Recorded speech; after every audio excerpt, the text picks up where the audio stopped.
What's going on, everyone? This is a show I've been looking forward to. It is going to be on and popping today.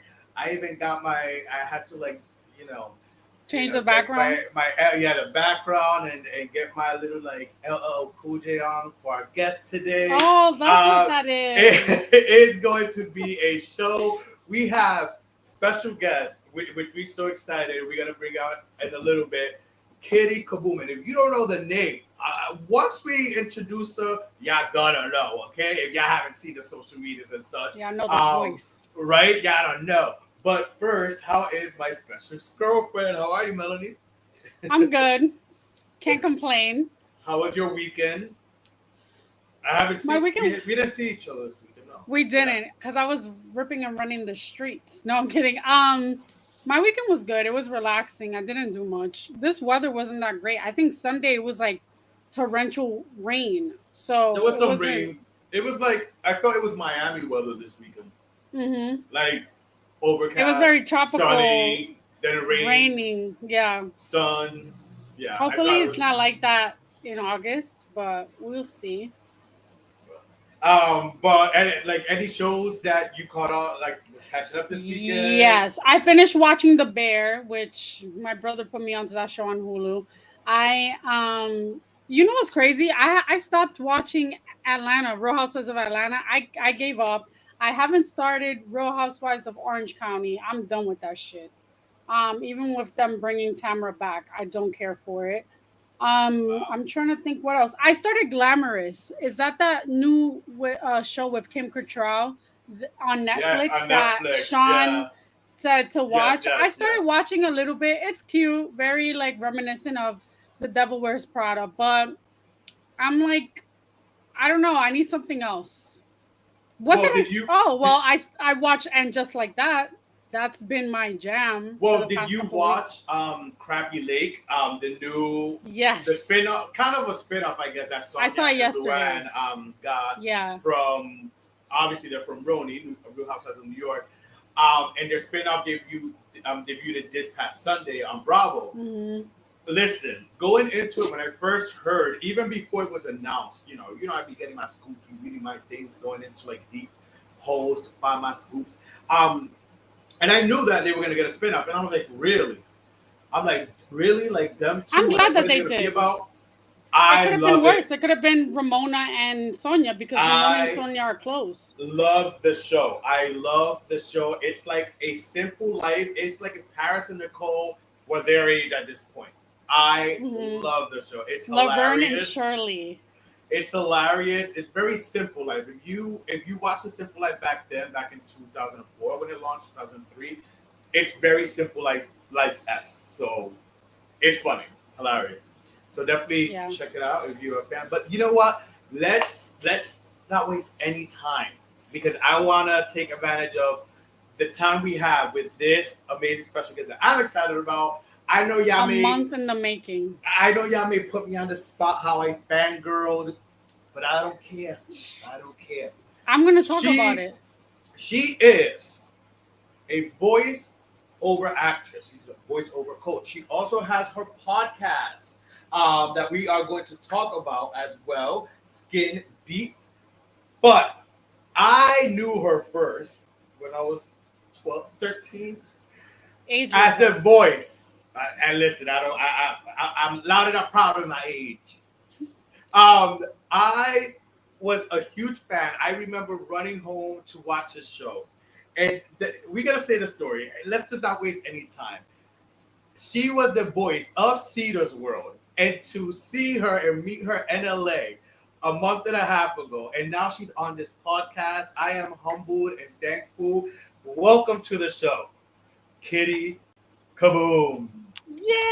Yeah, round of applause. Oh, sweet. Thank you, Charlie. Appreciate you, Mel. Thank you. Welcome to the Inner Circle podcast. We are so thankful and humble, and just the universe is crazy. How are you? I'm great. Thank you for having me. I really, really appreciate this. Well, listen, I appreciate you today. I know, I appreciate you doing this and coming on. Listen, I do. I really do. So, I mean, listen, we met in LA. Yes. I know it's a backstory for the people listening, watching. We also stream on your favorite streaming services the very next day. Um, we met in LA. This just wasn't a At a guest that I was. boutique hotel. That hotel was cute, huh? Yeah. There. Yes, it was cute. It was I'm cute. gonna I put it took some pictures and stuff. Usually, I reach out to guests like, hey, I have this podcast. Come on. And I did the same thing to you. But at this point, we had met Right. in LA. So do you want to, I mean, we don't have to go deep into detail of why we were there. But yeah, we were in LA randomly that weekend to begin with. Right. Y'all want to talk about Melody? Yeah, go ahead. Gladly. So we had in common, we were all there for a sizzle reel that we were doing with a producer. We were basically we don't have to Charlie get and detail, I, but also Barbie. yeah, that's what I friend was of the gonna show. say. But Barbie Yes. was there for that too. Right, Barbie. We were there to support Barbie and be her basically her friends and discuss like Barbie's dating life and such. In the process, we met Kittie. We hit it. You guys hit it off at first when we started talking about zodiacs and astrology. And as soon as he said he's a Pisces, and you said you're a Pisces, they hit it off. So when we started discussing like our backgrounds and what we work at, Kittie said she does voice narration. Is that how you say it? Voiceover. Voiceover narration. Actor. Yeah, voiceover. Yes.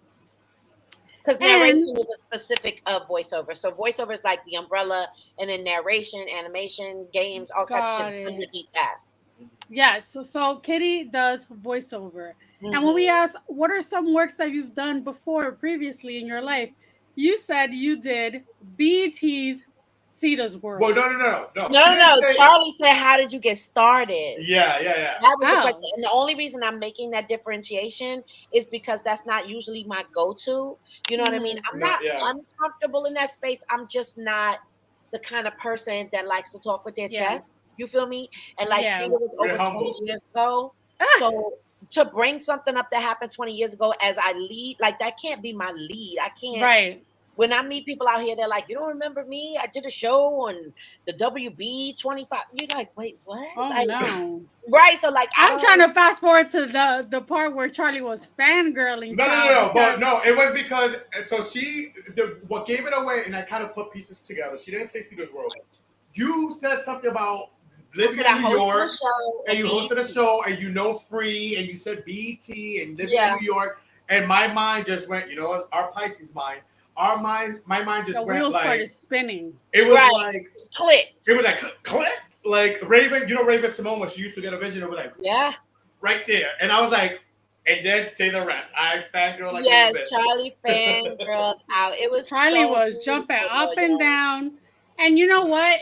I am happy that that we met you first and foremost, but also that was a pivotal like role in his life, watching Citas World and watching those shows, because your mom used to watch it, right? My mom used to watch it. My mom was a BET girl. I was the MTV girl.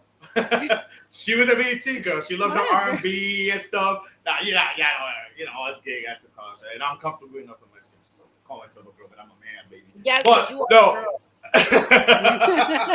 I'm a man, baby. I still, no, but she was a BET girl. Like my mom loved BET, so that I got into Citas World from her watching it. So I was lucky because I'm the oldest, and I had my own room at some point, and then I had my own TV and cable again. I know, spoiler. And I used to run to my room and just like watch it. Like, but the thing is, the time I came off of school and the original time it used to air, it's like shit. I missed it used to be like 2 hours, right? Yeah. It started with one, and then the popularity grew, and they made it a 2-hour show. And they renamed it. We started out as Jam Zone. I don't know if you remember that. And then once the popularity became what it was, they made it 2 hours, and they called it Citas World based on the character.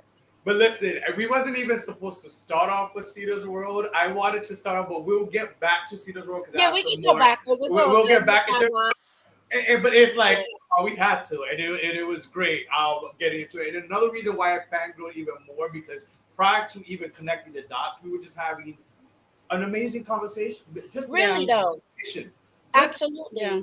And that's what I love. And honest to God, I've been praying for that. I've been journaling about that, meeting people, having conversations, like Yeah. and the fact that's why it was even more when it's like, no. You're like, wait, I like her as a person, and but then this, like, that was the icing on the cake. I was telling Charlie when we came back to New York that it was refreshing to meet people that have depth to them and actually. Yes. You know, us New Yorkers, we got preconceived notions about people in the West Coast. Let me tell y'all something. Since we talked, I'm so sorry to interrupt you. That was listen, no, you're fine. But I have to say, y'all see how gorgeous Mel is, right? You see how well put together she is. Charlie was giving, "Hey, good to meet you." Mel was giving, "How you doing?" I was like, oh my gosh, she's such a fucking New Yorker. I'm born and raised in Washington, D.C. And our our whole feel, it is different than New York, but it's the East Coast we're kind of the same all the way around. Same. Philly, New York, D.C., like we're giving like prove you you know what I mean? Like I'm not about to like cozy up to you without having some type of. So I didn't feel no shade, Mel, because I already knew where you was from. You know what I'm saying? So I kind of know that comes with the territory of being in New York. It's almost like we have to prove to y'all that like, no, we're cool. We can hang out. I promise we won't be like. Nah, you know me. I'm always on guard. Yes, on guard. Girl, I'm trying to hold her, shake her hand, y'all. She was giving me little limp fingers. I said, right here, baby. And then by the end of the night, I was hugging you and kissing you like you was say, but by the end of the night, you know what I'm saying, we was besties. Right. So, but I knew that it would work out like that because I'm always show up as my most authentic self. You know, all that lying to kick it, I can't do that for so long and like pretending. Right. All I know how to do is be Kittie. So and I already knew that was going to change. I was like, it should be fine. Yeah, and like you said, you could have led a certain way, but you didn't. You could have been, I did it. You did. No, I'm not. And that's how your real one. But let's go way before Citas World.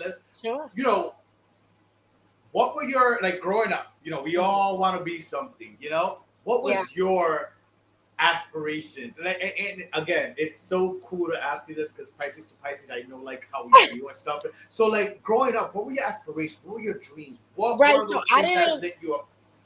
I didn't have specifics in mind. You know what I mean? It wasn't like I had an end game necessarily. I just knew that this mouth of mine had gotten me into tons of trouble as well as opened a lot of doors. So I knew that it was literally like up to me to choose how I wanted to present myself to the world and like either go a route that would take me down heartache and craziness, which I did toy with for a minute. Like before, thank God, Father, that I was able to see maybe I don't want to be this person. You know what I mean? Like I was the kid that was always in trouble in school. I was always getting in trouble at home. Like I was just really that wild child. I didn't want to go to school. But I made good grades. I did well. So that told me that I was a smart girl. I just needed to apply myself. And I was more interested in like running streets and being a child out of control. So my point is that, I didn't have a definitive, but once I locked in and decided like, oh, this is what I like, this is what I don't like, this is what I want to feed, this is what I want to grow.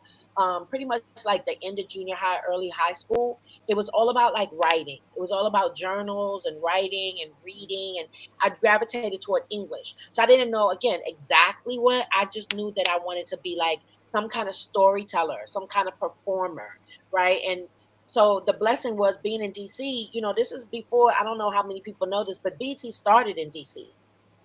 We were definitely in DC, in Northeast Washington, DC, and which it's still open there now, but there are more executives and stuff. There's no sound stages or anything that exist there, but that's where it began. So I interned with them while still in college, because I went to Clark Atlanta University first. Shout out to CAU. CAU. Yes. Okay. And then I ended up, because my mom was like, oh, you playing? Because she was paying my tuition, and every time she called my dorm room, they would be like, oh, she's over at Morehouse. Oh, not Morehouse. I always want to tell you, my mother was like, check this the fuck out. I'm not paying for your little hot ass to be over at Morehouse every time I call. And you're getting B's and C's, like not even A's. Come on, bring it on home.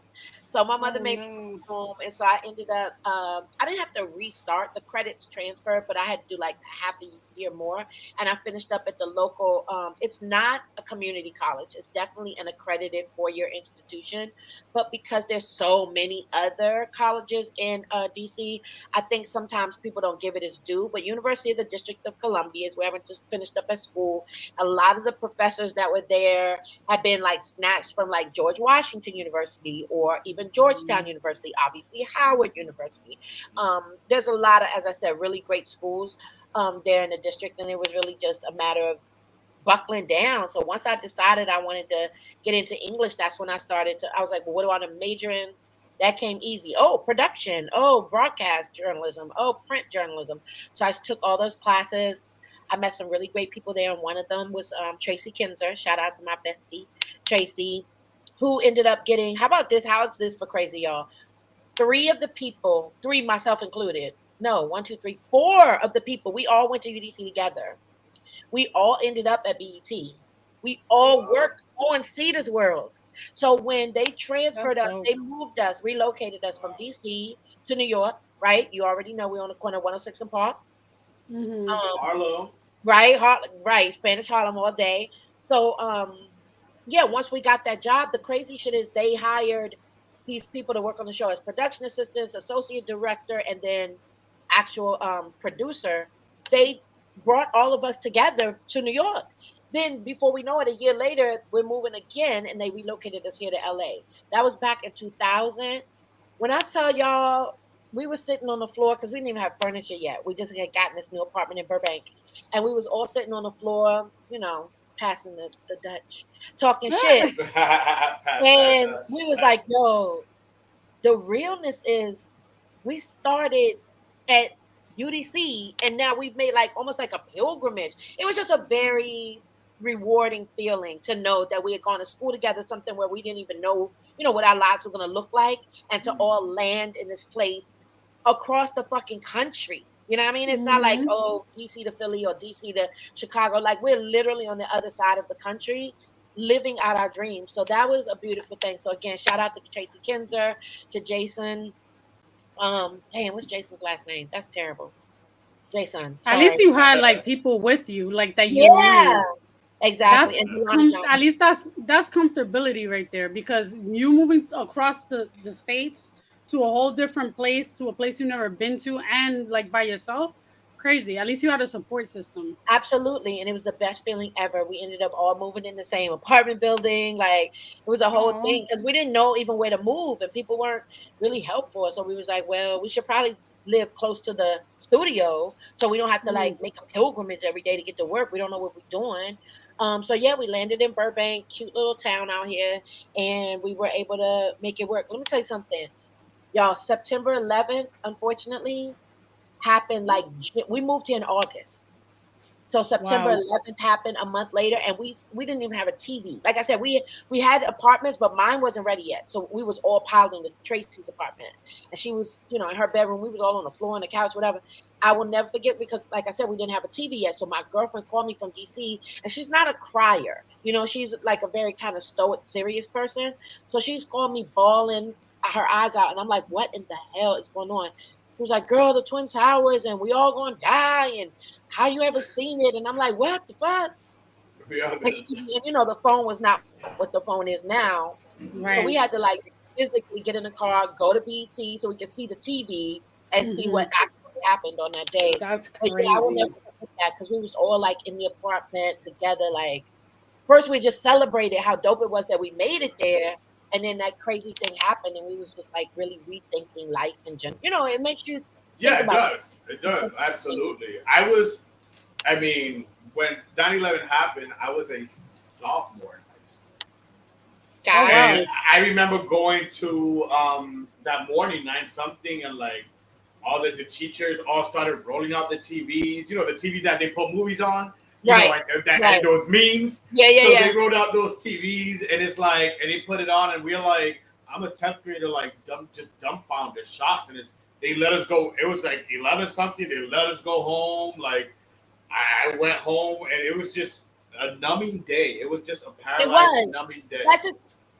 That's exactly how I felt, Charlie. And I think Pisces are a bit of an empath. I know I am. I feel everything.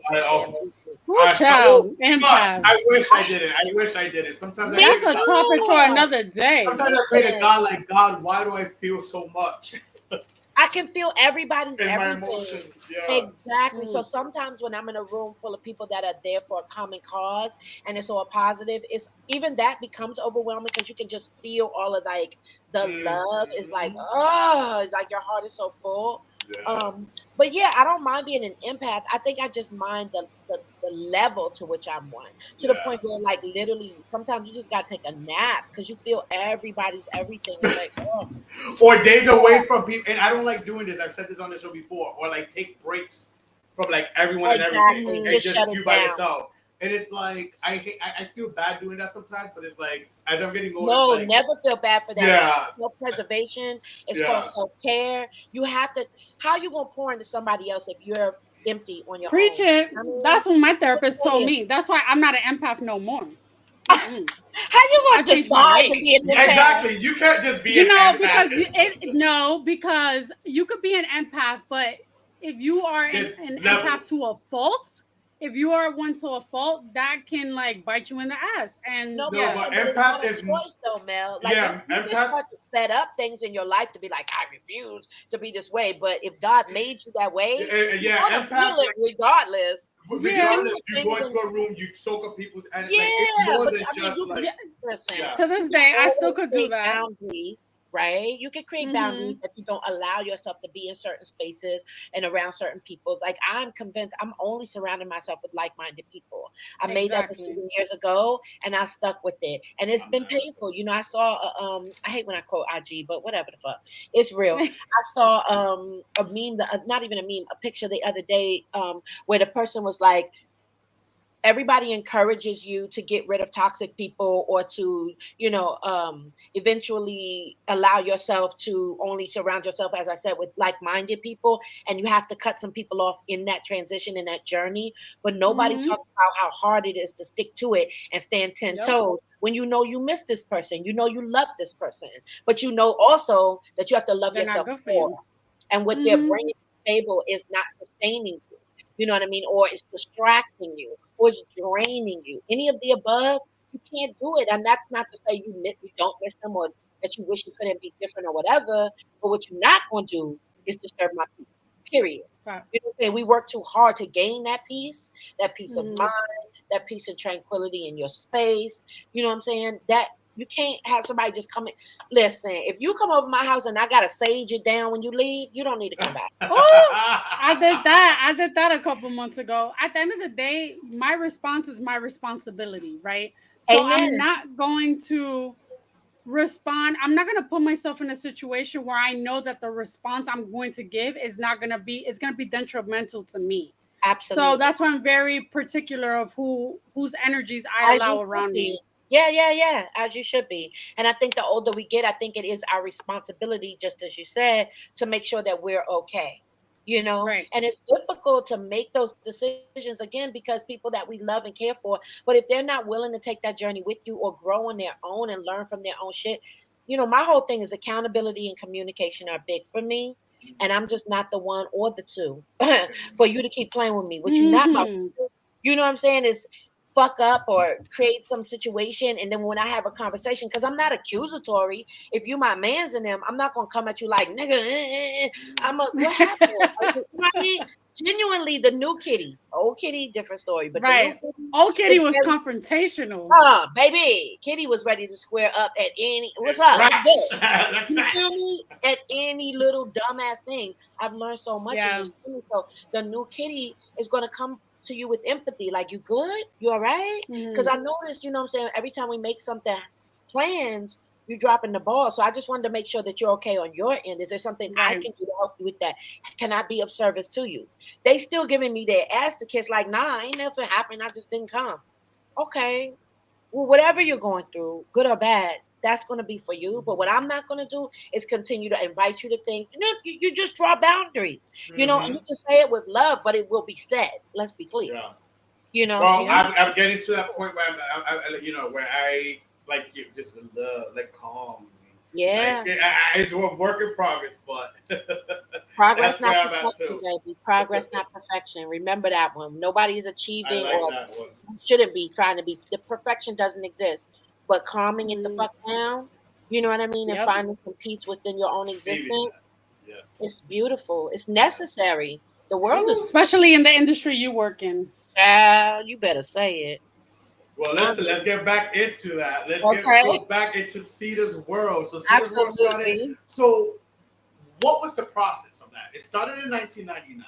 So Hmm. walk us through the process of like, was there auditions? Did you audition for it? How did you find out about it? What was that whole process? So Definity is real as far as I'm concerned. And so this was to me a divine act. I can't describe it any other way. I was playing tennis of all things because I'm not even a tennis player. But that day I was playing tennis with one of my good girlfriends, and I had decided that this would be the day, right? As I mentioned, I interned with BT in the past, and this was at a time where still, everything being uh, through the internet, it wasn't we weren't here yet. So I had physical copies of my resume. I like printed out a stack of them and I went directly to BT because I had a good relationship with some of the people there. As I said, I interned there while still in college and I knew people and I, had tried to keep a positive rapport. And so when I got there, this young lady came by, Shazik Walker. Shout out to Shazik. She walked past me and was like, yo, because, you got to wear the name tag. She was like, your name's Kittie? I'm like, yeah. She's like, do you know Tracy Kinzer? I was like, yeah, we went to school together. That's my dog. She was like, okay, don't move. Just don't go nowhere. I'm coming right back. So already I'm like, what the fuck? You know what I mean? What's this about? So Tracy shows up and she's like, girl, just come with me. Literally, she took me from office to office to office. Finally ended up at Stephen Hill. He's no longer there, but he used to be the executive vice president of programming, music programming. Ended up in his office and he was like, okay, so because she kept saying like get ghetto, and I was like, bitch, how you gonna get a job being ghetto? Like, how did that work? And she was like, she wouldn't tell me anything. She wouldn't divulge what it was for, any of that. She just kept telling me like, do the ghetto thing, get the. So Stephen was like, can you do the net? I'm like, what's the net?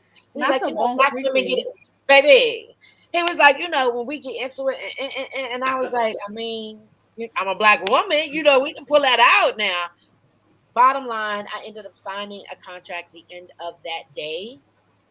That can't be nothing but God. That's truly just divinity. They were looking for um, a person. They were looking for a host. I believe they had already hired one.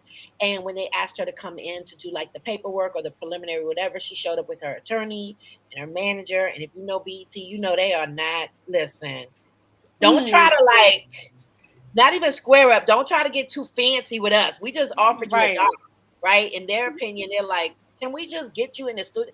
Like you putting the cart before the horse. And we get it. You're trying to protect yourself, but we don't operate that way. So they didn't like how aggressive. You can't be acting sedity like that, especially with like being asked to sign NDAs.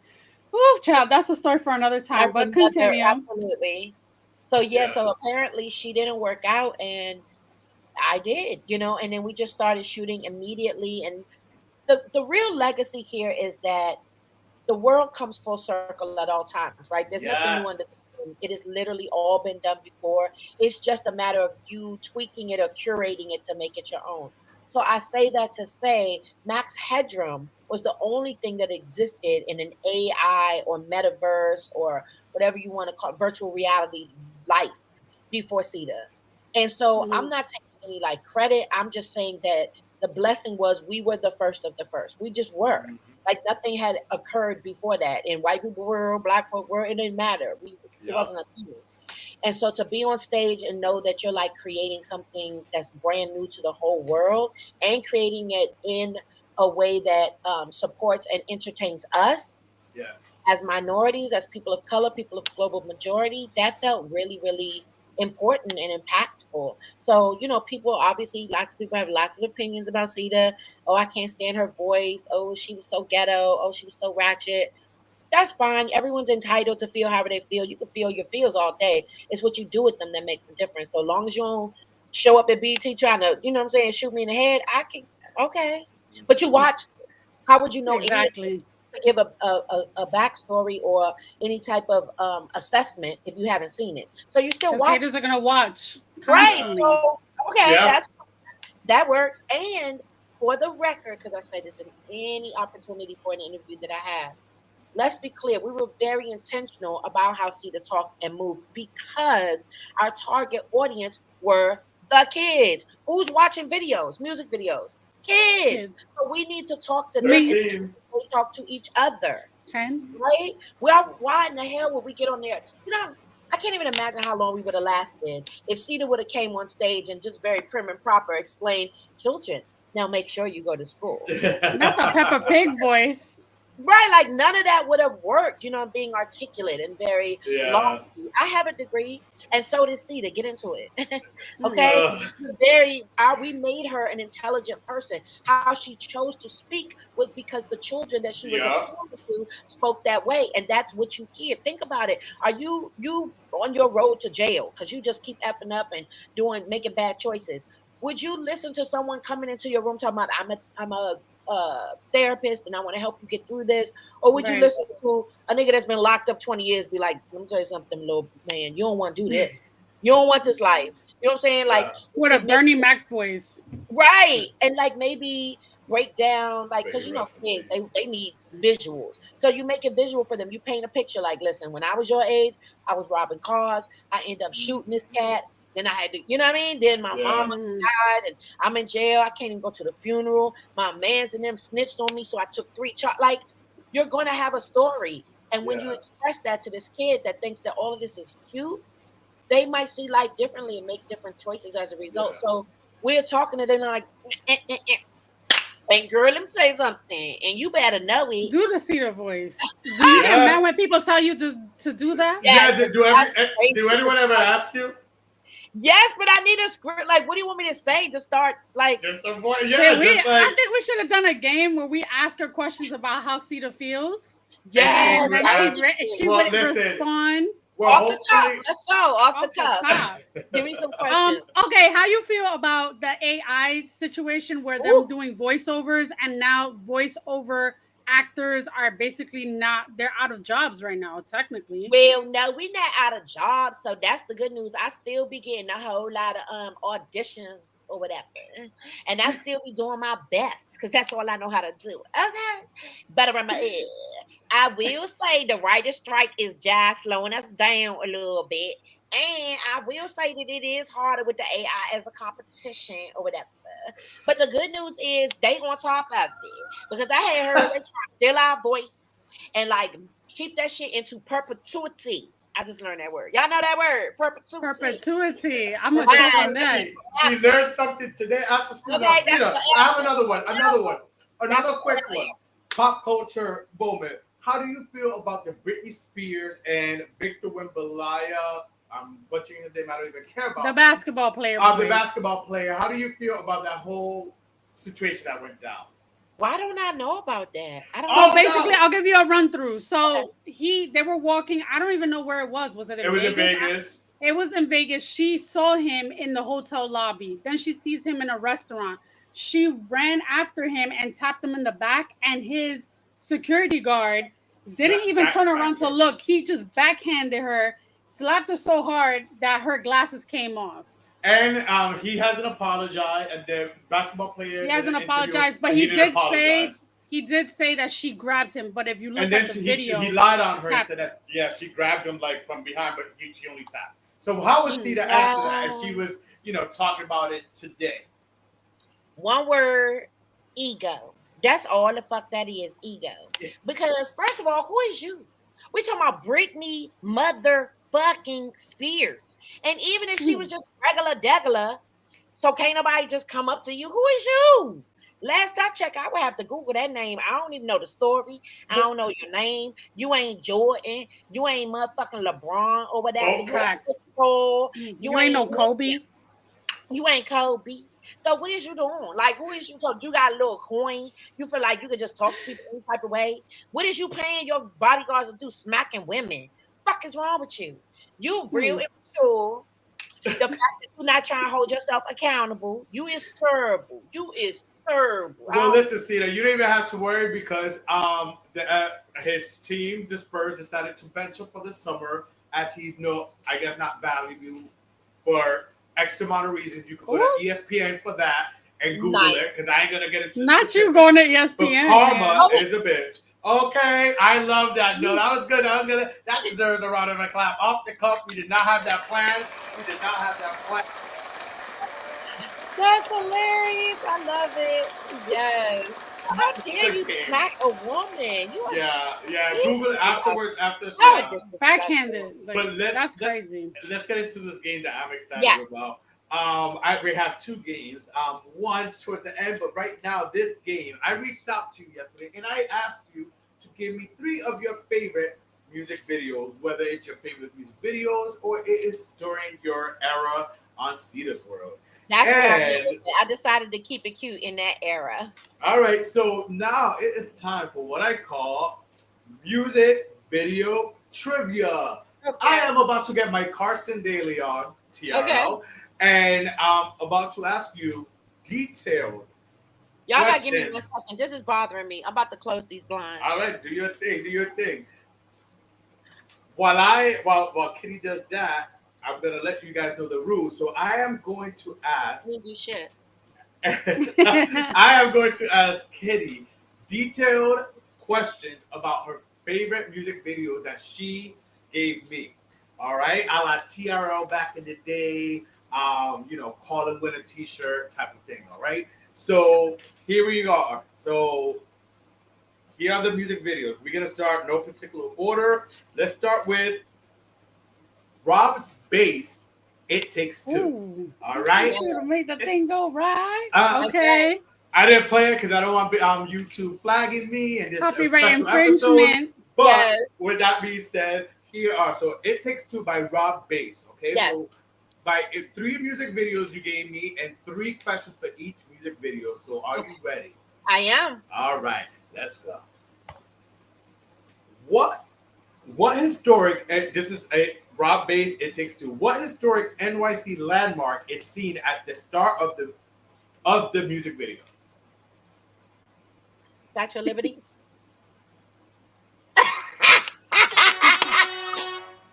No, the Apollo. I ain't even try. You see me? I'm like New York. I was like, that's historic. That is historic. The Apollo is historic. It is.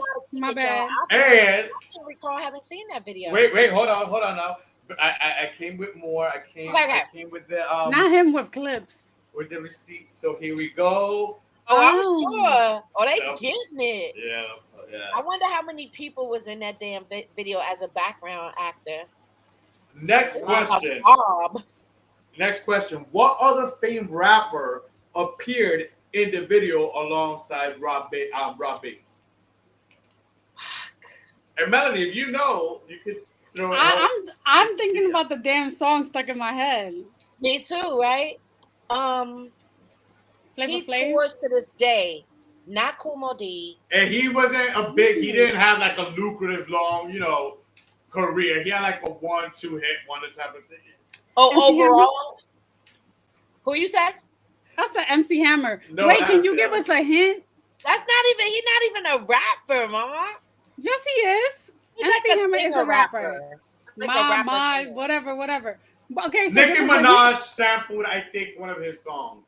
Someone's definitely sampled. Nicki Minaj sampled one of his songs. This the name of the rapper who appeared along with Rob Bass. She's not a barb. All right. Here we go. Sorry, I gotta get that one. Sorry. Biz Markie. Oh, bitch, you should have said just a friend. Wait, shut it down. How dare you say he was like a 1-2 hit wonder? Biz Markie is iconic hip hop, my love. Charlie, yes. I got it wrong, but I'm gonna need you to. All you should have said was, I should ask the questions. All you could have said was, she had 9-10 pants and. But this ain't no hits. This is music trivia. This is not it.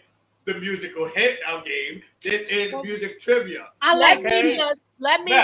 I'm sorry. I have to stay. You know what I'm saying? I gotta stand for this man. Like I definitely gotta put on for this nigga. Like he's iconic, babe. Biz Markie. I didn't say he wasn't. Oh, you know what you should have said instead of Nicki Minaj. He wasn't in the business for long. He was in the business for many years, for decades. Actually, you should have said Sammy. Just died. a couple of years ago. But before he passed, he was an iconic DJ. So he went on to after his hits are like, all you got to do is hum the melody, and people would be like, I recant. One of the I only knew a few of those songs, but I know how to admit fault. So well, thank you for that. Humbly and quickly, I know how to do legacy. It was a big deal. Next, what popular corner game is seen playing towards the end of the video? As I said, I don't even remember ever seeing what popular video. What popular corner game, especially in New York City, that is still played to today? There you go, baby girl. There you go. Yes, and that's a clap. There you go. We got one. But we have. Don't worry, I'll help you, Kitty. Thank you. I got you. On to the next one. Ja Rule's Always on Time. Ooh. Yes. Okay. Always there when you call. Let's get it. First question. What symbol is on the necklace that Ashanti is wearing in the Always on Time video? Oh my God. I'm detailed, baby. I'm detailed. Now, you're good. These are good, Charlie. I'm proud of you. Because the peace sign? No, I don't think it's that. I think it's murdering. No, I'm wrong on that too. It's a cross. It's a cross. Oh, bitch, I knew that. Wow. You're good, Charlie, because ain't nobody. Child. I would never guess that. I thought it was symbolic. I forgot. If TRL or 106 in Park was on nowadays and they need you to do the work for these little trivias for the fans, those fans would not be winning anything hardly. You're right. Because that person would be like, what? How many birds were flying when? Next question, and this is detailed. Yes. What cereal is poured by the ladies, by the video hoes? Video models. I just have to be cute. Video models. Video vixens. Somebody with vixen. No, video models. What cereal is poured by the video models that Ja Rule eats in the video? It's a cereal brand. And listen, I'll give you a hint I'll give you a hint. City Rabbit. Tricks are for kids. Yes! I was gonna help my girls out. Thank you for that. Not him getting endorsed by Tricks. Yeah. Because he is a trick. No, I'm not a trick. I just trick these tricks. Charlie said I'm the trickster, not the tricky. Let's get it right. Exactly. What was being thrown at... No. Who was the actress that rescues Ja Rule at the end of the video in a hot air balloon? Can we get a clue? All right, here's a clue. She's an actress from the Fast and the Furious series. Rodriguez? Michelle Rodriguez. There you go, my girl. And my Dominican sister. You got it. She's the only girl in the whole franchise, for real. Jordana Brewster. They put the black girl in but I mean, she's been there from jump. No, and Jordana Brewster from part 1 too. But Michelle Rodriguez consistently throughout all of them. That's what I'm saying. Like, she's been there from day one. She's been in all of them. Yep. Yeah. No. I don't care for her as an actress, by the way. Not that it matters. Michelle Rodriguez? Me either. Yeah. Me either. She's so like the same person in every role. She plays the same role. She really does. She doesn't. I'm not excited by any of her chops, and she always mad. Like all the roles she gets cast in. She always giving resting bitch face, but yes, like can't you ever smile? You mad at the world all the time? It be like that sometimes. Now the last one. Do. The last one, Kitty. And now correct me if I'm wrong. You said can we talk? But you wrote Babyface. But the only thing that will pop up was Tevin Campbell. Tevin Campbell. Started written by Baby. Yeah. I knew the background. I love that song. So you have me confused, but I still went with it. So here we go. Thank you. He got the best voice ever in R&B. Oh, Tevin Campbell? He loves hearing that. I love Tevin Campbell. This should be. I mean, I'm not giving clues because not this first question.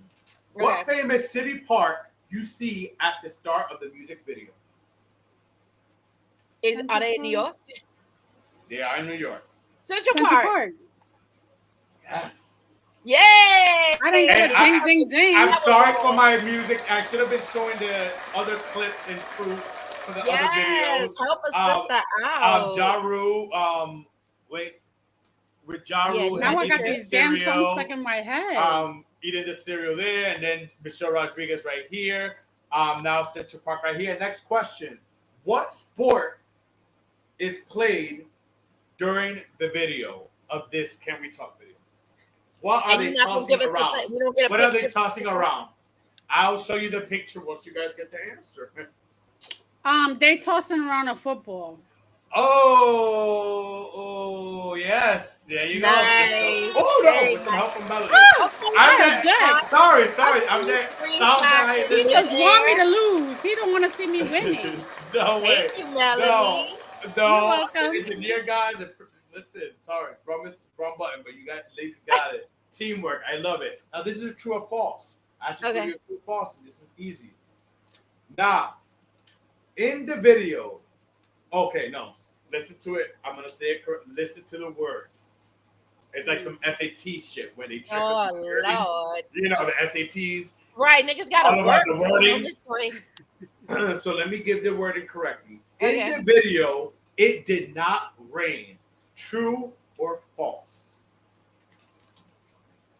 In the video, it did not rain. For a minute. Girl, listen, this is not saying we're karaoke. This is answering the music video trivia. Yeah, but I'm trying to visualize. I gotta sing when I say it or whatever. I think it rained. I think only because of the way that you said the question. You didn't say what was the weather. And I knew what I was doing. I knew what I was doing because I had to. I'm like, listen, I gotta get so easy. There you go. Pressure, baby, the pressure. That was fun. I love that. I love that. That was a lot of fun. I love that. That's so funny. I used to host a show on the internet, a radio show for Dash Radio out here, and it was called Hear Kittie, HEAR. And it focused on voiceover. So when I would have really like famous, iconic voiceover actors come in that y'all probably wouldn't know, but we know because they're like a big deal to us. That I would play a game like that. Like I would play clips from work that they had done in the past and be like, tell me the project that this is from. Yeah, that's what's up. Right. Speaking of voiceover coaching, good segue. I can tell you in the podcasting world and in the entertainment world, girl, I love it. Let's talk about your voiceover coaching. I did not know you do voiceover, but I did not know you do voiceover coaching. So could we talk a little bit about that? Of course, I'd be happy to plug my own shit. So I'm a small business owner technically, and I do most of the classes. Not most, I do all of the classes. I had a student yesterday that was in person, but if they're in LA and they want to meet in person, I don't have a problem with that. But yeah, I coach beginners. I'm very comfortable with beginners learning voiceover in both animation and commercial because that's where I'm the most successful and where I feel the most comfortable. I have narrated a book. I have done other things. I did toys once. I did the Roblo, not animation game. What is it called? Video game. So I've jumped out there and good, by the grace of God, been booked on other things. But my primary focus is animation. Just creating voices, being comfortable. And again, it's the beginners, right? So I've been doing this for over 20 years. So I feel like I'm definitely equipped to handle that. And I could probably even do intermediates. I don't want to do coaching for people that have been in the biz as long as I have, because I often feel like, not that we're jaded necessarily, but like they would probably look at me more as like, oh, you're my colleague. So somehow you don't, like, why would I pay you? You know what I mean? With shit that I already know kind of thing. You rather go to somebody that, I don't know, has greater degrees, so to speak, that has more of a resume, that has, I got a pretty decent resume, I'm not saying. Sure do. Did you ever have a mentor? I have never had an actual mentor, but I've definitely leaned on some people more than others if they allowed me to do that. You know what I'm saying? Not everybody is down for the, can I shadow you? Can I, can I call on you for any little thing? But I definitely, in my head, Cree Summer is my mentor. She's an amazing human. She's very I love her. Yeah, she's a good human too. That's the best. You know the best when you really like somebody's work and then you hold your breath when you meet them because you know how that go. Like they suggest don't meet your heroes, so you be like, are you gonna be a dick? Like, please be a kid. You know who put me on to her? Huh? This is mad wild. Lenny Kravitz. I guess her and him. Yeah, because they did the album Lenny Kravitz. together. They did yes, an album and also when I went to go see him in United Palace, like 2018, she was in the concert. But Love I was like, damn, I want to say something to her, but I was like, nah, let me not bother her. But yeah, and then she has this the voice. She does the voice for Susie in the Rugrats. Absolutely, that's one of her most famous roles. But she has like over 200. She has a lot of roles under her belt. As a matter of fact, she voice directed me on a show I did on HBO called Laser Wolf. So she's transitioned into now directing animation in addition to starring in it as well. And I just saw in her TikTok, I was so jelly. I ain't gonna lie. She and homegirl from y'all. What was the name of that show? She looks a little like Cree. Well, she has the same look. She's light skinned. She got big curly hair. Hey Arnold. This Diana Ross's daughter. What's her name? No, Girlfriends. Not Tracy Ellis Ross. This is okay. She's kind of a one-off actress. No shade, but I only remember her from one show. She was the lead on the show, but I'd have to look it up. A different world. No. Creed was on a different world. This was half. Something about half. Either half and half. Half and half. It was that Okay, I know that show. I know what you're talking about. It was one of the actresses from The Craft. It was one of the actresses from The Craft. From The Craft. Girl, I know that girl because I love The Craft. I love the fucking Craft. I'm surprised she didn't get more work. I'm not really sure what happened with that, but Essence Atkins or Rachel True? Rachel True. Right. She was in The Craft. One of my favorite movies. Just recently traveled to my hometown of DC because they just had the Blurred Con there, and I was so pissed and jealous that I didn't know about it in enough time to like submit myself because I would have loved to be a part of that. So as I'm sure y'all know, with Comic-Con and conventions of that caliber, this is relatively new. I mean, it's been out for a minute, but like if you know kind of thing. So it's Blurred Con, Blurred being Black nerds, and they just celebrate like animation and anime and anything, they get in cosplay, they get dressed up as the people and show up and do the thing. So I saw that they just made that pilgrimage together and went to DC and like sat at a table and signed, their autograph on their headshots and whatever else. And as I said, I just asked my agent about that. I'm like, how can I be down? Like, am I qualified? And she was like, I don't know, but we can look into it. So prayerfully next year I'll be at Blurred Con. I just wish it was back in DC. So I God willing, you will be there. Speaking into existence. Listen, right now, no, not God willing. Right now we have a portal open and I'm learning all this stuff, and especially for us Pisces, listen. We manifest. It's manifested, it's happening. It's Amen. hard to do it, but we're manifesting. I'm manifesting. Absolutely. Today, especially these last few days. So, no, you will be over there. And hopefully I'm over there next year and I can interview you, live. Like, let's do it. I'll pull up. I'm always in Virginia anyway for work. And speaking of something that, like, listening to your podcast, let's get into that. Skin Deep Conversations. And it's with your co-host, James, who's a white man. Yeah. Listen, I heard some episodes, especially the Juneteenth episode. Nice.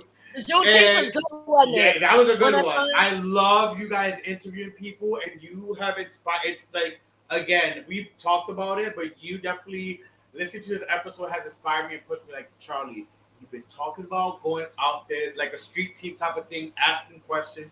Do it. And listening to you guys doing it this past episode, it's like, this is what's next for the Inner Circle podcast. We got to get out there and talk to the Charlie, people. you being in NYC, there's no shortage of people. Like, thank you. That part too. Yeah. In LA, I told him we could pull up in Central Park. We're exactly easy. Yeah. So many boroughs you can just pop into, and you guys, again, you have like 20 gabillion people. We have 20 gabillion people too, but everybody in a damn car. There's no walking. This is not a pedestrian town.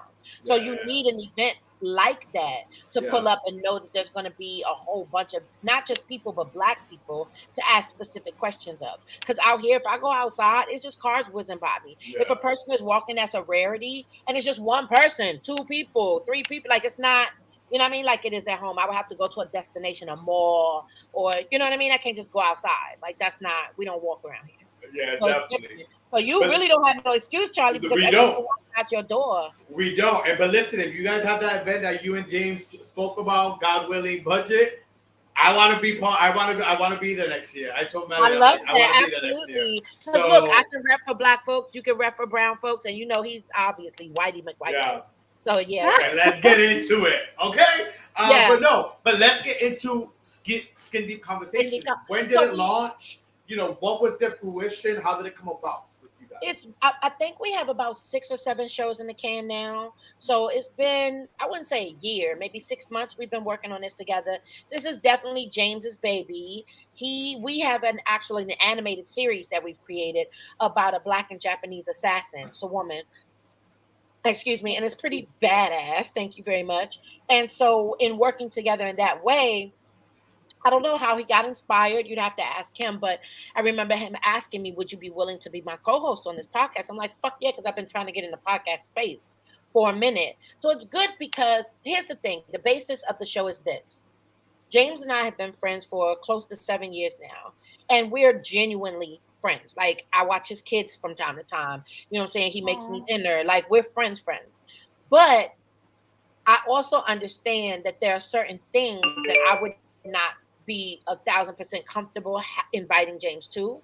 And I mean, he's never said this, but I get the impression that that would be the same for him, simply because we live in a world where bringing along your white friend to a majority Black environment, you kind of need a reason. You know what I mean? Like, why he here? What he? You know what I mean? Is that your bae? Because if that's bae, that's different. I guess we gotta tolerate that nigga. But like, if you just bring in a white boy, why? What is he doing? So yeah, it was very dope to have conversation. It's very dope to have conversations with this man. Where, let me just say something about James. He might not know. I don't want to say this. I appreciate the fact that he spearheaded this effort and that he cares enough about race relations and being an advocate for people of color and the global majority and just disenfranchised or marginalized groups of people that he wanted to create a platform. Because let me tell you something. I remember we had a guest, Carl Jones.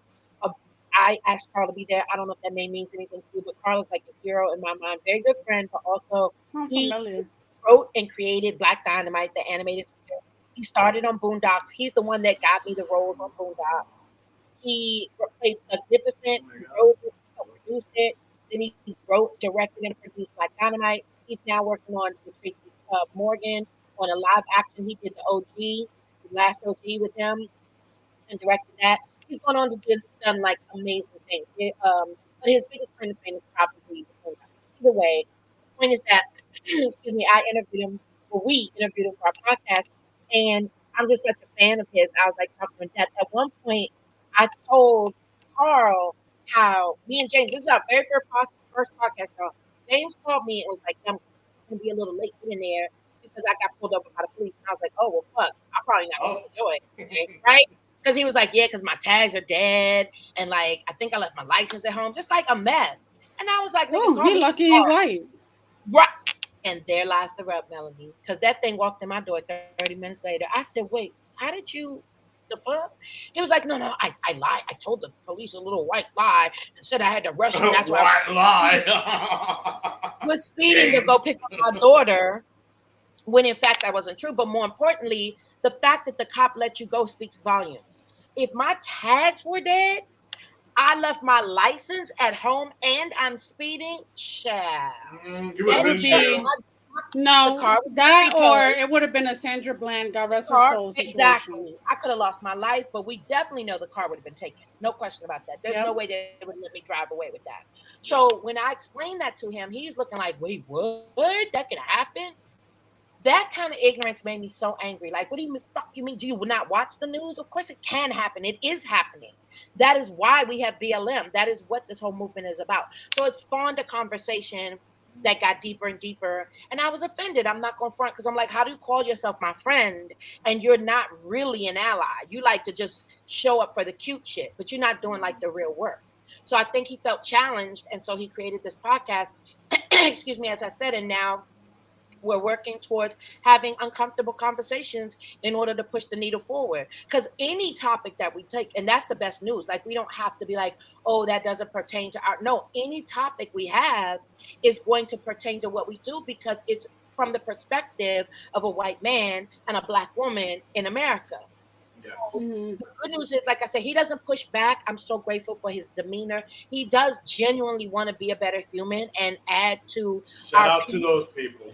Right. Honestly, so that's very far in view. And I will say something too, Kitty, because when I did see that your co-host is of the Caucasian race, I was like, I just hope, and I got the sense, because I know how you are, that it's not a person who needs a black person to teach them how to behave appropriately, because that's what I feel like white people, and I'm not trying to stereotype white people. No, white people, girl, call it what it is. A lot of them feel the need to be asking black people for guidance and like, what should I do to help you, to understand you? It's not your job as an African American or a person of color people. Teach people. And here's the thing, he and I have definitely had that conversation. I explained to him, as your friend, I'm willing to give you some crib notes or whatever they call. They're not called crib notes. What they call, y'all? It's been a minute since I've been in school. You know what I'm talking about? Notes, not whatever. Keynotes. Yeah, whatever. I'm not here to give you the funky breakdown on every single thing, but as your friend, I will give you grace, right? And allow certain things that are a little over your head to give you some type of understanding, virtual understanding, the basics. What I'm not going to do, however, is make sure that I'm constantly feeding you information because you don't want to do the work. That's not my job. Sign up for the Root newsletter. Go to a Juneteenth celebration with your kids. Mm-hmm. Show up in the Black spaces. Go to the African American Museum. Learn the history behind us. Just the other day, he sent me this link. He's like, I can't wait to watch this. It's apparently some documentary. I think it's coming on CNN about the history of Black TV. And he was like, you want to come over? You want to watch it with me? Like, he's so excited. And he gets very hyped about learning, about knowing. But I was very, very clear, just as you said, Melanie, and thank you for that, because I'm about to double down. It is not my job or any other Black person's job to tell you how to exist in a world that you're uncomfortable in or that you're not knowledgeable about. Because guess what? My whole life, you done shoved white culture, which is not even a thing. Y'all ain't got no damn culture. You shoved it down our throats. We had to learn the bullshit about a damn man showing up, talk about now he created America. Child, that man got lost and ended up in a land that was already inhabited. Call it what. Listen, now that I'm older, fuck Christopher Columbus Day. Exactly. As a day off. Thank you very much.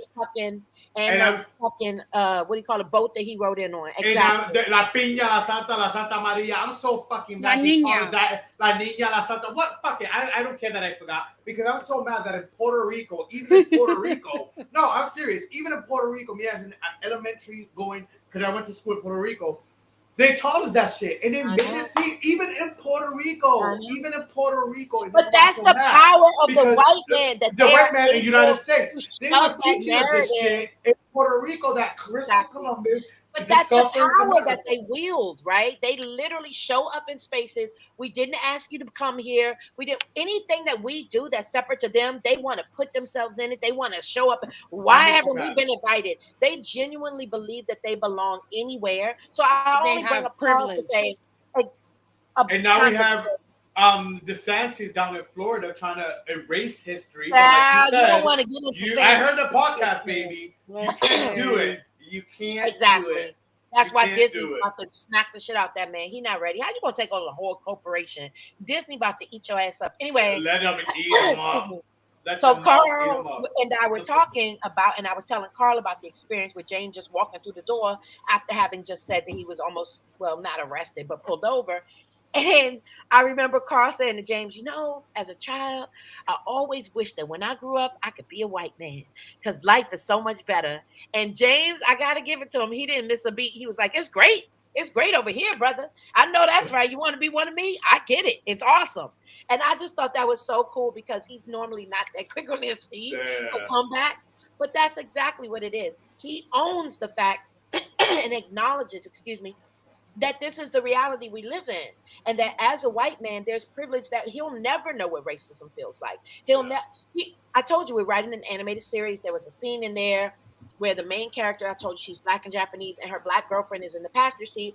They get pulled over. He done wrote the scene as the cop getting spicy with the black girl, and she gets out of the car, y'all, and cusses him out. And I said, nigga, in what world?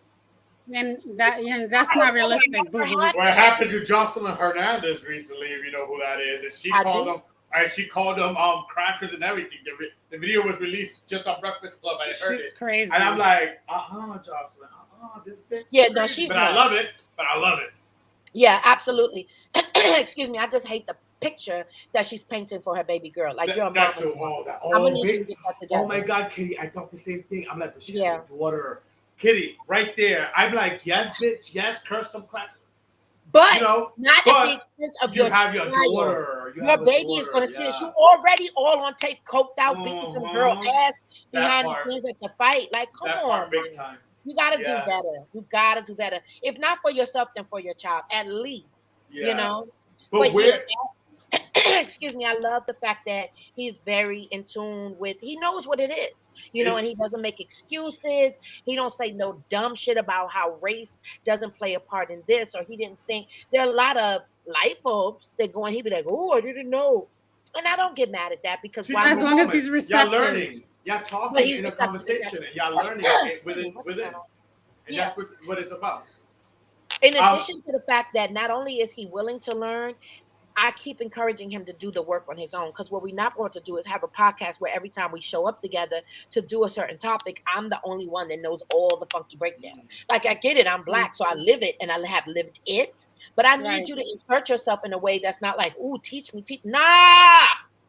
That's not your job. Knowing at least the basics of what we're doing. We headed to the Juneteenth celebration to ask questions and get people on film, on the audio. And I pull out like, nigga, did you get my questions? He was like, oh yeah, thanks for that. So you thought we was traveling all the way to Lamert Park in Inglewood, Crenshaw area. It took like 45 minutes to get there, especially with all of the traffic and stuff. It might have been an hour. We travel all this way to walk around and talk to people, and you didn't have no questions prepared. That's the type of shit that infuriates me. I love James. This is no shade to him at all. I promise you. But it's that kind of thinking that is like blanket white people. It's not even James particular. That's how they think. Of course, it's very off the cuff and it's very winging it. I feel like, in situations because he doesn't have to prepare. He's never been put in a position where he's expected to show up with all the answers. They provide those for him. Mm-hmm. That works in a professional setting when you're going to a fucking job interview. Us, we got to be on our P's and Q's and know. One thing my mom and my dad always told me, wherever you're interviewing, read the history of the company so that way you sound knowledgeable. I've always learned that. Yeah. Do you think white people do that? Sometimes they don't do that. Sometimes they gotta connect. Have to. Yeah. But listen, Skin Deep Conversation is the perfect title for your podcast. I heard some episodes. I love it. But tell the people where could they hear it. Yeah, my favorite tagline. What is going on my throat? Sorry. And you're not the only one. What's going on here? At No Lie, before the show, I'm like, Melanie. Right. Don't worry, Pisces sister. We something with our Pisces, but we're still doing our thing. We still holding it Where down. can we find your baby project, Skin Deep Conversations, which is amazing? Yes, you can find it on Apple, Spotify, wherever you get your podcast.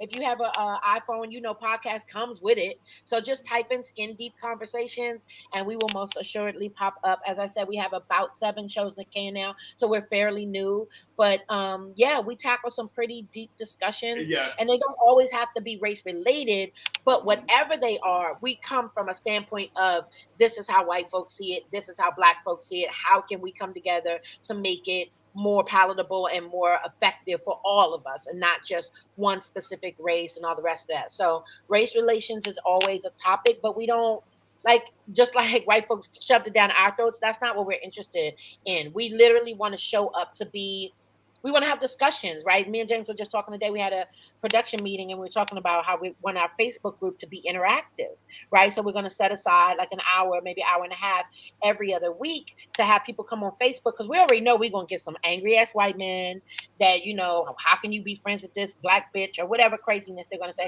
And I need to be ready for that and armed for that so that the old Kittie don't come out, because who needs that? It would be counterproductive to, us moving forward. The growth, yeah. Right, the growth, exactly. But, Lord have mercy, sorry. I will say that I'm looking forward to having discussions with people in general. You know what I mean? Just to hear their thoughts on things, just to have them kind of weigh in. I'm always up for a good discussion, especially, again, if it moves the needle forward. If we're doing this in an attempt to make people more aware, become better humans, let's go. You ain't got to tell me. Listen, we're ready.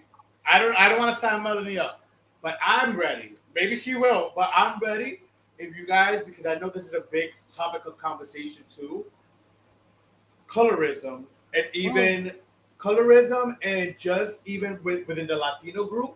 Yes. The black and the racism within the Latino group. Although a lot of us are black, we are ready to go on your podcast and have that spectrum conversation. I would be so honored. Thank you. Sign me up, Coach. That's what's up. Good. Wait, y'all heard it. Whatever audience, y'all heard this, right? I'm going with James today. We're going to circle back and make this happen. Let's do it. We already discussed that being a topic, but you are so right. And it's such a beautiful thing that you are not only cognizant, but willing to have it. Because I've met so many Latino people that's like, black. I'm not fucking black. Like, listen, I know for a fact. I want to go there. I want to go there. I want to go how I felt. Look, especially like in Cuba, they really be offended. And like the more money they make, from what I understand, I'm not going to speak on something I don't know for sure. But the more money you make, the more you associate yourself with the Trumpers and the white people. Like, this nigga got your back. You think that Trump got your back because you make money like he make money? You are so disillusioned. Are you Let crazy? me tell you something real quick. I used to live in Florida. I finished middle school, high school, and college in Florida. And I lived in one of the richest counties in Collier County. When I tell you that the Hispanic population there, the Cubans and stuff, they think that they are Anglo. They think that they're white. They do. They literally think that they're white. And it's just crazy to me. And I remember the first time ever going to high school, they would say, for a Dominican person, they would call it a white Haitian. Child. It's a lot.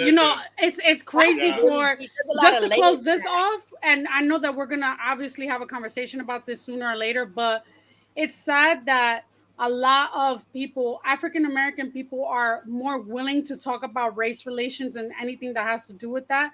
And Latin people just stay in the back, in the bushes, because they don't want to acknowledge it. This is why I'm so willing, because this is a few years ago. If you take me back a few years ago, I was someone. Listen, I'm half and half. I'm half black, half Puerto Rican. So it's like, there's so much that I want to open up about and talk about and tackle, and old feelings, and even feelings with my Puerto Rican mom, who's as light-skinned as Melanie. Like, growing up, a lot of things. So listen, when y'all ready, be ready. I am honored. Deep Skin Conversations. Check it out on Apple and Spotify. And the fact that I want to go on, it's good. Y'all gotta check it out. And Kittie KaBoom. Yes, please tap in, y'all. Y'all gotta check it out. And we're gonna have a discussion. So we're setting that up now to create a Facebook forum, I guess, where we can at least once a week, maybe every other week. However, we're gonna do it consistently because we want to have these discussions. We want to be able to know that people are working towards a greater environment. Like, listen, I was just telling my friend last night, I said, so what are we doing? Because this fucking country is a dumpster fire.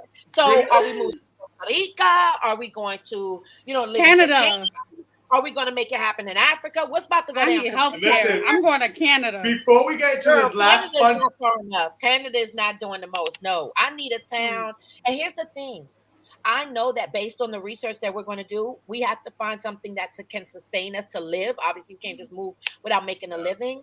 And I'm banking on being a big fish in a small pond. So being able to do like voiceover in maybe Costa Rica, where they don't have a lot of like American sounding people come over. I can come over there and maybe fill a void that they need. Yes. You think I'm lying, baby? I can't do. When I tell you I'm frustrated almost every day of my life, waking up to yet another thing, y'all are reversing affirmative action. Y'all are telling me if I get pregnant, I can't afford. Yep. What in the fuck is They going on? discriminate against people different.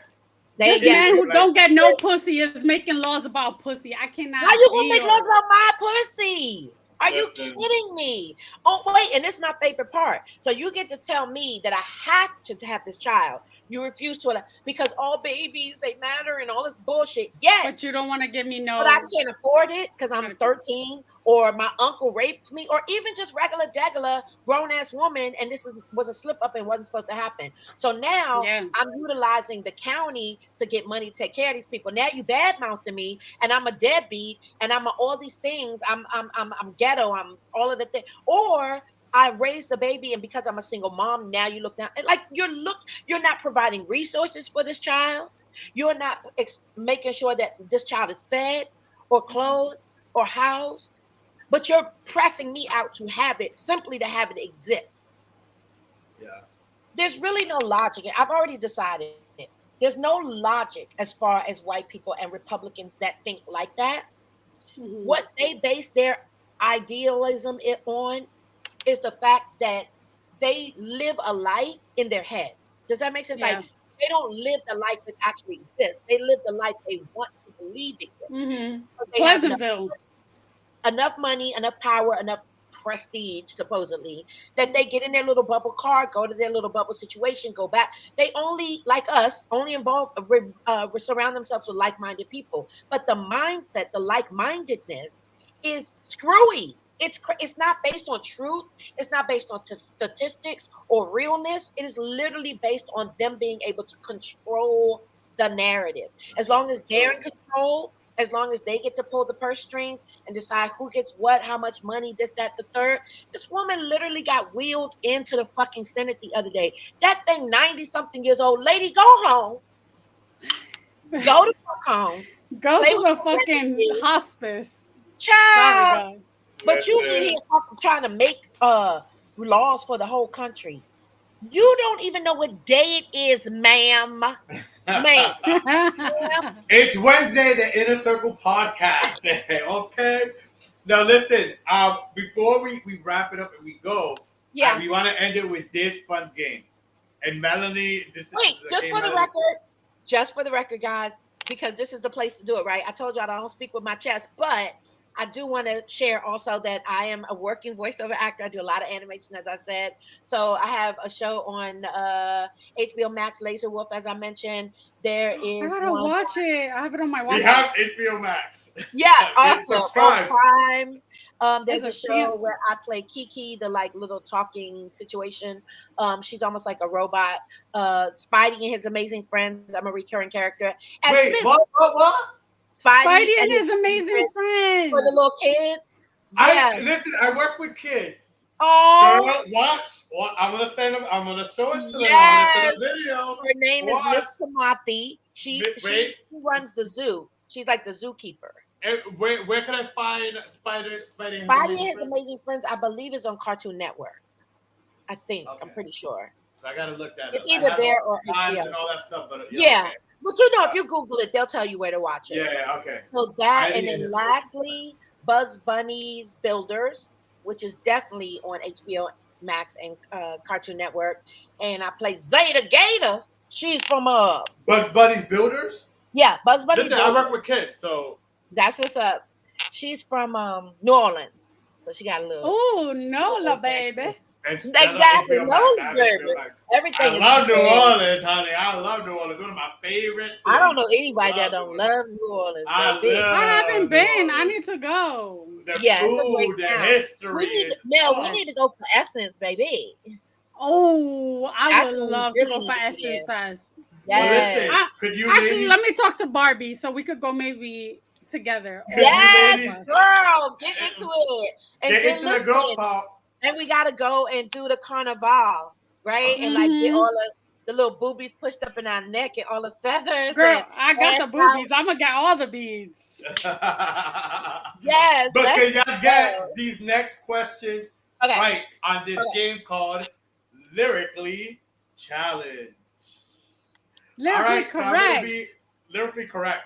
Lyrically correct. There we go. Now I'm gonna be reading some questions, lyrics, etc., and you ladies will have to answer. Okay. So, Kittie, this is for you first. What did Erykah Badu say to the brothers after greeting the sisters? Oh. Wait, is it just Kittie answering, or can I answer too? You can jump in if you get if you have it. You got it, Mel? I think brothers, how y'all and feeling? vice versa. No, this is Erykah Badu. Wait, did you say Erykah Badu or Lauryn Hill? Yeah, Erykah Badu. Says, ladies. Yeah, ladies, how y'all ladies? What did Erykah Badu say to the brothers after greeting the sisters? Brothers, y'all all right? There you go, girl. Y'all all right? Yes. Y'all all right? Yes. There you go. Is that Tyrone?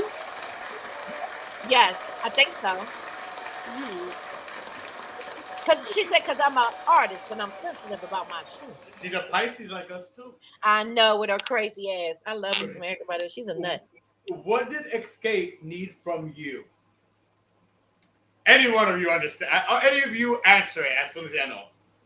No, go back and forth. And whoever knows it, answer it. Come, you got to give us a clue. That's so long broad. is it? No, this is not even my own question. I know, but you know the answer. I need a brother. I need a man. What? Y'all should know. Give me a name. What did Escape need from you? One of their biggest hits. Fuck. I don't know.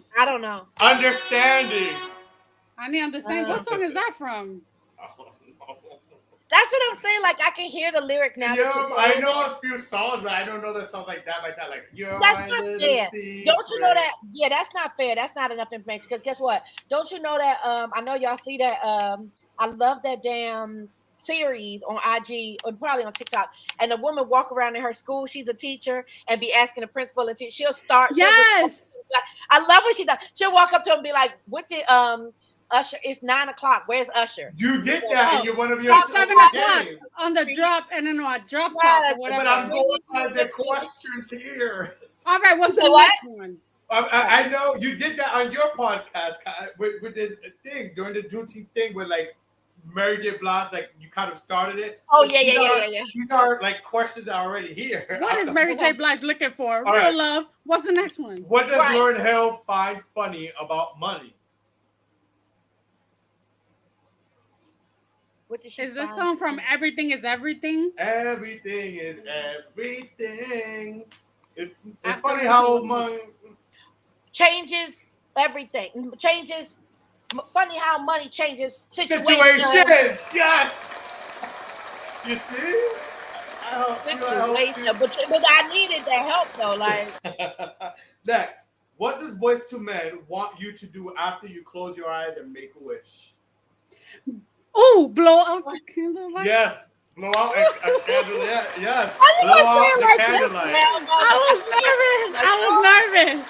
I was singing it in my head. Next, because Master P got the hookup, what does he say you should do next? Nah. I thought my angel. He got the hookup. Because Master P got the hookup, what does he say you should do next? I mean, I know that was a movie. Holla if you hear me. Oh God, that's all right. Two more. I like Juvenile anyway. Two more. All right. Oh, where was Brandy sitting when she was back here thinking about you? In her room. In her room, baby. Sitting up in my room. In my room. Last one. Not you laughing at us. What the hell? That's the best. Listen, Brandy can do no wrong in my eyes. I love that song, the Waiting to Exhale soundtrack. That is my shit. Girl, I will play that shit till it breaks. That was a good soundtrack. Let's talk about what soundtracks were great back then, but that's a different episode. What did the big timers wear with the gator boots? Oh, wait. Yes? Pimped out something. You got the first word. Pimped out. Suits. No, Pimped you're out missing suit? the designer. G starts with a G. Gucci. Oh, pimped out Gucci Yes. suit. I love that song. Still fly. There you go. Gucci, Yeah, I love got that. it. With the Ladies, pimped out gator boots. what an episode! Okay. Like, listen, we already said it on this show. We gotta go on your show, and Kitty, you gotta come back over here. There's so much that we can talk about. But before we go, Kitty, where could we find you once again? This is the part of the show where I like to say, sell yourself like a prostitute to the church. It's my favorite saying. All right? Not a prostitute to the church, right? But sell yourself. Where can we support you? All the places we can find you. Take it away. Well, yeah, I promote a lot of my voiceover work on my IG page. I'm trying my best to get into TikTok, y'all, because I hear it is where I need to be. It's popping over there. Right, it's popping over there. It's popping in the TikTok streets. And everybody's just like, there's a huge voiceover community. You need to be a part of it. And I'll be like, okay. Because it's like one more thing. You know what I mean? My plate is always full. But yeah, my IG is Kittie KaBoom, spelled K-I, as you see, T-T-I-E-K-A. How do you right now? What? We're not following each other now? I thought we did. No, girl. I thought I did too, but I think we did it through the inner circle. But yeah, my personal, because we go. cool. We cool like see that. each other. Absolutely. I already follow you on my personal. Oh, excuse the fuck out of me. I'm late to the party. Well, so that's my IG. I have two of them. I actually have a personal one too. You can follow that if you like. It's it's DC Kittie. ITS DC KITTIE. Right? And on Twitter, same thing, Kittie KaBoom. I don't really be with the aunties on Facebook, but I do have my thing set up. And when I post, it goes to Facebook. So if you want to go to Facebook, it's Kittie Kittie KaBoom. And as I said, I'm working on the TikTok thing. So fingers crossed I get that thing popping because I'm trying to make a little coin.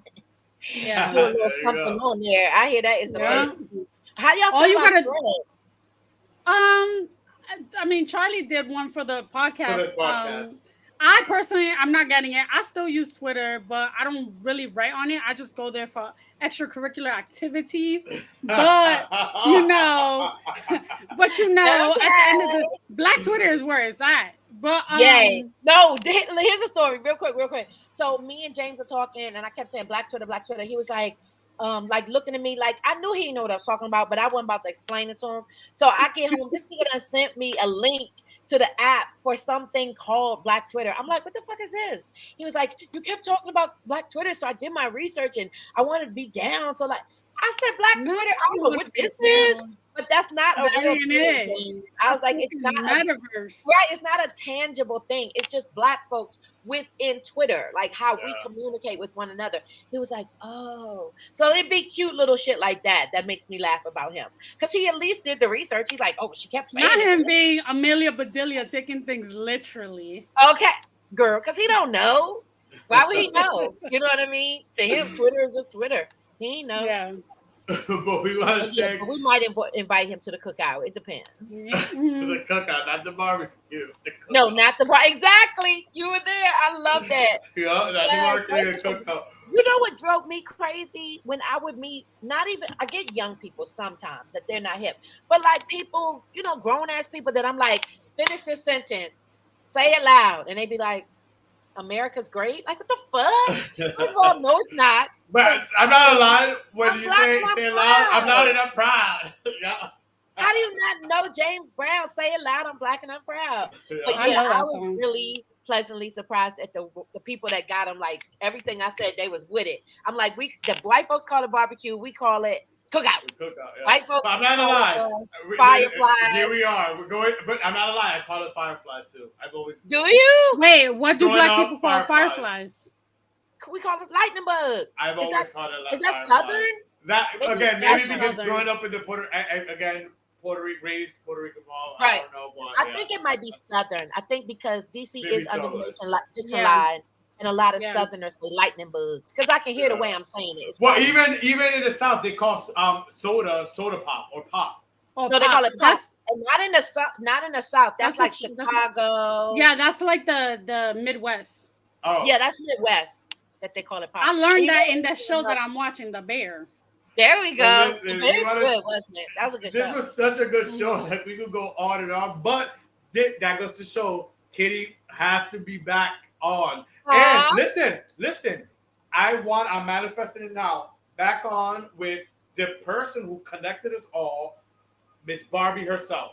All yes. 4 of us cutting it up. That is going to be an extra supersized episode. And shout out to Antonio for getting all of exactly. Shout out to Antonio for sure. Absolutely.